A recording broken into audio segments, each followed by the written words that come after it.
ما ogtahay muuqaal waliba YouTube-ka la soo dhigo inaad si fudud ku fahmi kartid luqadda doona ha noqdo. Muuqaalkan waxa aad u anfacaya dadka inta badan fiilmaanta fiirsadaan sida fiilmaanta Turkiga, fiilmaanta Hindiga, adigoo daawanayo luqadaas qalaad adigoo aan aqoon u lahayn ayaad fahmaysaa. Waxaana ka caawinaya Chrome Web Store. Tigaysa browser-kaaga waxaad ku qoraysaa speak subtitle for YouTube. Then waxaad klik siinaysaa linki ugu horeeya ku soo baxayo ayaad klik siinaysaa.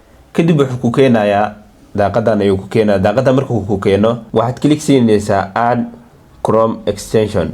Kadib waxaad sameynaysaa waxaad soo furaysaa YouTube-kaaga waxaad tagaysaa YouTube sida caadiga ah muuqaalku wuxuu leeyahay hal volume oo YouTube marka la soo dhigo laakiin extension-ka marka ku soo darsatid waxaad arkaysaa volume kale ayaa kugu soo darsama marka volume-kaas hadii aad furatid waxaad arkaysaa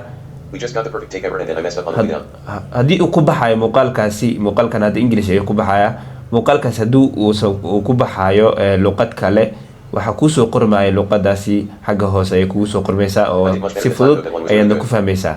muuqaalka meel dheer hal gaarsiiyo waxa rajeena muuqaalka xun inaad ka faa'iiday hay'ad ilaaw inaad follow soo dhahdo si mar waliba muuqaaladan soo geliyo ku soo gaaraan mahadsanid.